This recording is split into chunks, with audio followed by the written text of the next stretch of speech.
ನಮಸ್ತೆ ನನ್ನ ಮುದ್ದು ಕುಟುಂಬದವರೇ, ನಚೈ ಕುಕ್ಕಿಂಗ್ ಚಾನಲ್ಗೆ ಪ್ರೀತಿಯ ಸ್ವಾಗತ. ನಾನು ನಿಮ್ಮ ಚೈತ್ರ ಮಾತಾಡ್ತಾ ಇದ್ದೀನಿ. ಈ ದಿನ ತುಂಬ ಸಿಂಪಲ್ಲಾಗಿ 2 ನಿಮಿಷದಲ್ಲಿ ಮಾಡ್ಕೊಳ್ಬೋದಾದಂತಹ ಕ್ವಿಕ್ ಆ್ಯಂಡ್ ಇನ್ಸ್ಟಂಟ್ ರೆಸಿಪಿನ ನಿಮ್ಮ ಜೊತೆಲಿ ಶೇರ್ ಮಾಡ್ಕೊಳ್ತಾ ಇದ್ದೀನಿ. ಇದು ಯಾರಿಗೆಲ್ಲ ಗೊತ್ತಿಲ್ಲ ಹೇಳಿ, ಎಲ್ರಿಗೂ ಸಹಿತ ತುಂಬ ಇಷ್ಟವಾದಂತಹ ರೆಸಿಪಿಗಳಲ್ಲಿ ಇದು ಒಂದು ಅಂತ ಹೇಳಿ ನಾನು ಭಾವಿಸ್ತೀನಿ. ಬನ್ನಿ ಹೇಗೆ ಮಾಡೋದು ಅಂತ ಹೇಳಿ ನೋಡೋಣ. ಮೊದಲನೇದಾಗಿ ಇದನ್ನು ಮಾಡೋದಕ್ಕೆ ನಾನಿಲ್ಲಿ ಒಂದು ಕಡಾಯಿನ ಇಟ್ಕೊಂಡಿದ್ದೀನಿ. ಅದಕ್ಕೆ 2 ಸ್ಪೂನ್ ಆಗುವಷ್ಟು ಎಣ್ಣೆನ ಹಾಕೊಳ್ತಾ ಇದ್ದೀನಿ. ಹಾಗೆ 1/4 ಟೀ ಸ್ಪೂನ್ ಆಗುವಷ್ಟು ಸಾಸಿವೆ, 1/4 ಟೀ ಸ್ಪೂನ್ ಆಗುವಷ್ಟು ಜೀರಿಗೆನ ಹಾಕೊಳ್ತಾ ಇದ್ದೀನಿ. 1 ಸ್ಪೂನ್ ಆಗುವಷ್ಟು ಕಡಲೆಬೇಳೆ, 1 ಸ್ಪೂನ್ ಆಗುವಷ್ಟು ಉದ್ದಿನ ಬೇಳೆನ ಹಾಕೊಳ್ತಾ ಇದ್ದೀನಿ. ಹಾಗೆ ಸ್ವಲ್ಪ ಕರಿಬೇವನ್ನ ಹಾಕೊಳ್ತಾ ಇದ್ದೀನಿ. ಸ್ವಲ್ಪ ಇಂಗನ್ನ ಸಹಿತ ಸೇರಿಸ್ಕೊಂಡು ಖಾರಕ್ಕೆ ಅಂತ ಹೇಳಿ ನಾನಿಲ್ಲಿ 2 ರಿಂದ 3 ಒಣಮೆಣಸಿನ್ಕಾಯಿನ ಕಟ್ ಮಾಡಿ ಹಾಕೊಳ್ತಾ ಇದ್ದೀನಿ. ಇಷ್ಟನ್ನು ಸಹಿತ ನೀಟಾಗಿ ಒಮ್ಮೆ ಬಾಡಿಸ್ಕೊಂಡ್ರೆ ಸಾಕು. ಜೊತೆಲಿ ಇಷ್ಟಪಡೋರು ಡ್ರೈ ಫ್ರೂಟ್ಸ್ನ ಸಹಿತ ಹಾಕ್ಕೊಳ್ಬೋದು. ಅದಕ್ಕೋಸ್ಕರ ನಾನಿಲ್ಲಿ ಸ್ವಲ್ಪ ಗೋಡಂಬಿ ಮತ್ತು ದ್ರಾಕ್ಷಿನ ಸಹಿತ ಸೇರಿಸ್ಕೊಂಡಿದ್ದೀನಿ.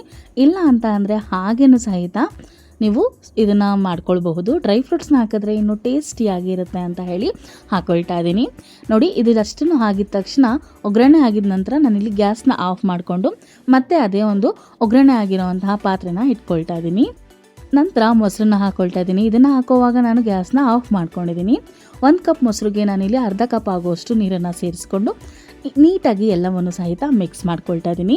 ಈಗ ಇದಕ್ಕೆ ರುಚಿಗೆ ತಕ್ಕಷ್ಟು ನಾವಿಲ್ಲಿ ಉಪ್ಪನ್ನು ಸಹಿತ ಸೇರಿಸ್ಕೊಳ್ಬೇಕಾಗತ್ತೆ. ಈ ಒಂದು ಸಂದರ್ಭದಲ್ಲಿ ನೀವು ಅನ್ನಕ್ಕೆ ಉಪ್ಪು ಹಾಕಿದರೆ ನೋಡಿಕೊಂಡು ಹೆಚ್ಚು ಕಮ್ಮಿ ಮಾಡ್ಕೊಳ್ಬಹುದು. ಈಗ ನಾನು 1 ಕಪ್ ಆಗುವಷ್ಟು ಅನ್ನನ ಸಹಿತ ರೆಡಿ ಮಾಡಿ ಇಟ್ಕೊಂಡಿದ್ದೆ. ಅದನ್ನು ಸಹಿತ ಈಗ ಇದಕ್ಕೆ ಮಿಕ್ಸ್ ಮಾಡ್ಕೊಳ್ತಾ ಇದ್ದೀನಿ.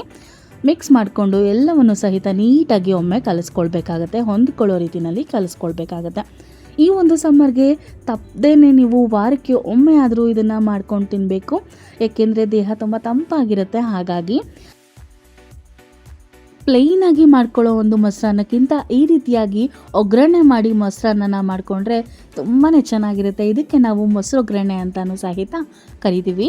ಲಾಸ್ಟಲ್ಲಿ ನಾನು ಸ್ವಲ್ಪ ಕೊತ್ತಂಬರಿನ ಕಟ್ ಮಾಡಿ ಹಾಕ್ಕೊಂಡು ಇನ್ನೊಮ್ಮೆ ಎಲ್ಲವನ್ನು ಸಹಿತ ನೀಟಾಗಿ ಮಿಕ್ಸ್ ಮಾಡ್ಕೊಳ್ತಾ ಇದ್ದೀನಿ. ನೋಡಿ, 2 ನಿಮಿಷದಲ್ಲಿ ಆಗೋಗುತ್ತೆ ಈ ಒಂದು ಮೊಸರು ಒಗ್ಗರಣೆ. ತುಂಬಾ ಚೆನ್ನಾಗಿರುತ್ತೆ, ನೋಡ್ತಾ ಇರ್ಬೋದು. ನೋಡಿ, ಈಗ ಮೊಸರನ್ನ ರೆಡಿಯಾಗಿದೆ. ನಾನು ಸರ್ವ್ ಮಾಡಿ ಕೂಡ ತೋರಿಸ್ತಾ ಇದ್ದೀನಿ. ಎಷ್ಟು ಕಲರ್ಫುಲ್ಲಾಗಿ ಬಂದಿದೆ ಅಲ್ವಾ ಈ ಒಂದು ಮೊಸರನ್ನ. ಈ ರೀತಿಯಾಗಿ ನೀವು ಸಹಿತ ಮೊಸರನ್ನ ತಪ್ಪದೆ ಬೇಸಿಗೆನಲ್ಲಿ ಮಾಡಿಕೊಂಡು ತಿನ್ನೋದನ್ನು ಮರಿಬೇಡಿ. ನೋಡಿದ್ರಲ್ಲ, ಇದಾಗಿತ್ತು ಇವತ್ತಿನ ಈ ಒಂದು ವಿಡಿಯೋ.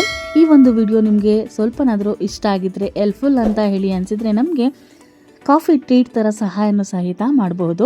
ಮತ್ತೊಂದು ಹೊಸ ರೆಸಿಪಿ ಜೊತೆ ನಿಮಗೆ ನೆಕ್ಸ್ಟ್ ವಿಡಿಯೋದಲ್ಲಿ ಸಿಗ್ತೀನಿ. ಅಲ್ಲಿವರೆಗೂ ನಮ್ಮ ಚಾನಲ್ನ ಇದೇ ರೀತಿ ವಾಚ್ ಮಾಡ್ತಾ ಇರಿ ಅಂತ ಹೇಳ್ತಾ ಇವತ್ತಿನ ಈ ಒಂದು ವಿಡಿಯೋನ ಮುಗಿಸ್ತಾ ಇದ್ದೀನಿ. Thank you for watching.